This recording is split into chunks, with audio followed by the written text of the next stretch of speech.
Okay, we're starting to tear into this thing. I got the seats, all the carpet, and the little interior panels removed. I'm starting to unearth where some of the damage is. There's a little drain hole. It's kind of hard to see because they put some type of like caulk or body filler, but that around that body mount has been cut out, and they put a little patch up under there. Not exactly, there it is. Not exactly to the level that I would do it, but that's alright, we'll get it fixed.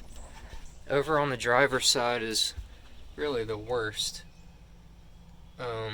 It looks like I'm gonna have to get a heat gun out and strip all this sound dampening crap off here.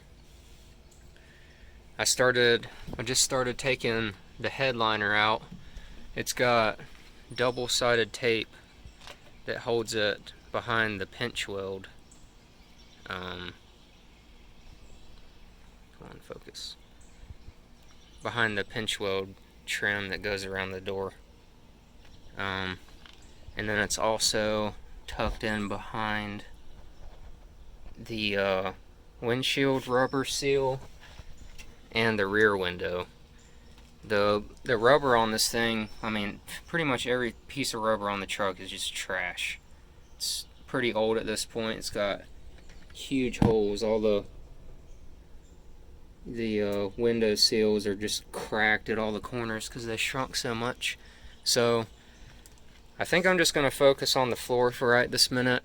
I do have to get the headliner all the way out because it's disgusting. There's like rat's nest up above it, and I got to get to that. You can kind of see up there where that hole comes through. So I think I'm just going to focus on the floor for this minute because I'm going to have to pull the glass out of it, which I was going to do anyways. I already ordered some new seals off Rock Auto.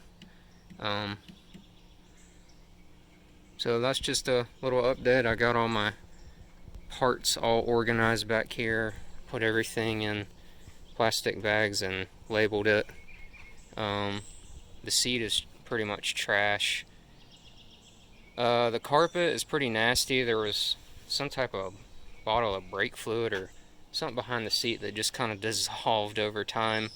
I had already taken that out when I initially got the truck and cleaned it out, but I don't know. I may keep the carpet, just pressure wash it and keep it as a template. I haven't looked to see if you can actually get replacement carpets for this yet, so I may have to get like a universal type thing and cut it. So I'll probably just keep that for now, so I can use it as a template. Same thing with this back panel that goes behind the seat. The carpet is like riveted onto this metal trim piece. It's pretty nasty. The mice took all the insulation off of it and built their nest with it, so I'm definitely going to keep the metal so I can reuse it, and I'll just keep the carpet for right now, and I'll figure out a way to rivet on a new piece of something on there. So I'll make another update once I do something else. Okay, here we are making progress.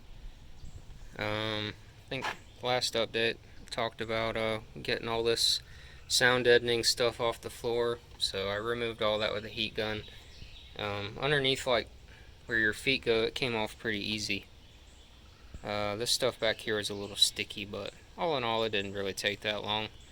I guess I'll finish talking about the damage and stuff uncovered. So there's the body mount. Obviously that's completely rusted through. That's got to be fixed. Really, I mean, honestly, it's not that bad. Back here behind the driver's seat's where that bottle of brake fluid, or whatever it was, broke down, and I guess it all pooled right here. It's either that rusted it, or it was because this back window was leaking. Maybe a combination of both, I don't really know. But I went ahead and just pulled the windows out of the thing so I could get the headliner and stuff out, and I was just anxious to see the extent of all the rust that I'm gonna have to fix. So the back window is pretty bad. The whole pinch weld along the top is pretty much gone, and and there's a little bit of rot on the windshield. Windows came out super easy because the seals are completely degraded and they're all crusty. So right now I'm working on pulling the dash out of it. I just want everything out of the way in the interior so I can see what I have to get to fix as far as rust goes. And while I have this thing apart, I'm just going to go ahead and paint the whole thing. It's not going to be anything fancy. I'm just going to primer it and, you know, fix all the rust, primer as I go, and then I'll shoot the whole thing with some spray paint. I'll try to make it look as good as I can, but ultimately it's just going to be a off-road trail rig. I mean, I'll drive it around on the street and enjoy it, but it's not going to be perfect, and I don't want to pay someone to put a really nice paint job on it and then me go in the woods and scratch it all up and smash it into rocks. And for, you know, anyone wondering what the truck started out as, it's not like I'm ruining a perfectly good vehicle by chopping it up, because I mentioned before we're going to be doing a lot of suspension work and stuff to it. So I'm going to wind up, you know, cutting off the bed back there. There's rust back there anyway, so I'm going to cut it off and make like a high clearance tube bumper and stuff. But I'm primarily going to focus on getting the inside done and get the thing watertight so I don't have water running in and rusting things out. Honestly, probably caught this truck at a pretty good time. I think if it would have sat outside for another couple years the way it was, it would have been totally lost. Because right now it's honestly not bad. This rocker over here on the driver's side is still in pretty decent condition. The passenger side, the guy my friend bought it from, I guess did a bunch of random stuff to it, but the original truck is the black truck, which is the 84, and I believe they had a parts truck that was old or newer than that, so maybe like an 85 or something, because that's definitely not the original bed. Obviously not the same style and a different color. So they took the bed, the driver's door, the cowl, and this rocker panel off of their parts truck, and they welded it in. They didn't really do a good job. They welded the spot welds and stuff, but you can see inside here, this is where the seatbelt mechanism sits, but you can see they just kind of laid their patch panel over the other stuff, and they left out a little detail. I think it's above this swoop right here on the other side. There's supposed to be another little angle, so I'm going to wind up cutting all this out and fixing it. And they used a lot of body filler in there. You can see up here where they put it together, it's all crusty, and they bondoed a hole in the floor and had masking tape, some ghetto crap on it. But anyways, working on getting the dash out. I know I'm probably rambling a lot. I'm not really used to trying to think about what I'm planning to do and talking about it on a camera, so I'm trying to get better, and well, it'll be a learning experience. But anyways, I kind of got rolling on this thing, and sometimes I just get to working and I'm forgetting to pick up the camera and film things I was intending to film. But I want to cover like things that I think are important for someone who's wanting to disassemble their truck, or for whatever reason, whether it's to fix something or restore it or whatever you're doing. I want to try to document things that I'm taking apart so that you can use it as a reference, so that you don't tear up your stuff. I've never taken a dash out of a vehicle, but I can't imagine this gets any easier.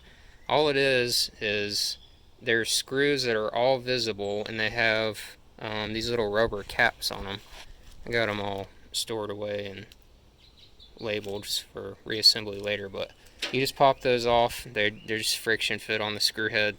Take these screws out of the side. There's a couple on the top. There's one inside the glove box in the very back there, and then pull the bezel off the gauge cluster. It's got 2 screws up underneath there, and then these plastic or metal little friction fit clips. So after you take the screws out of the top, just pull the bezel directly out. Don't try to angle it up or do anything weird. Just slide it directly out towards the steering wheel. Then there's screws that hold the actual gauge cluster in. There is 1, 2, 3, 4 screws. You can kind of get it a little bit loose, but you'll have to reach up underneath the dash and grab the speedometer cable. It's got a little push tab on it. Just push it and pull it off, and then that will allow you to get it out enough to unclip all the wiring harnesses off the back. So there's a plug there, there, and I think that was one too. So it's pretty easy. I hadn't found everything in there yet, but it seems like it's pretty loose now. So I think I just got to take the cigarette lighter and the dimmer out, and then I should be able to pull the whole dash out and get it out of the way so I can inspect all the rust. There's a little bit, looks like some ants made their home in there, but it's a little bit on the pinch weld around the window, but it's not too bad. I'll have to pull the cowl out on another update video, but I looked all in there when I first got the truck because I was a bit concerned that it would be rusty, but it's actually in pretty good shape in there. I don't see anything I really need to fix, but that's my update for right now, so I'll tune back in next time.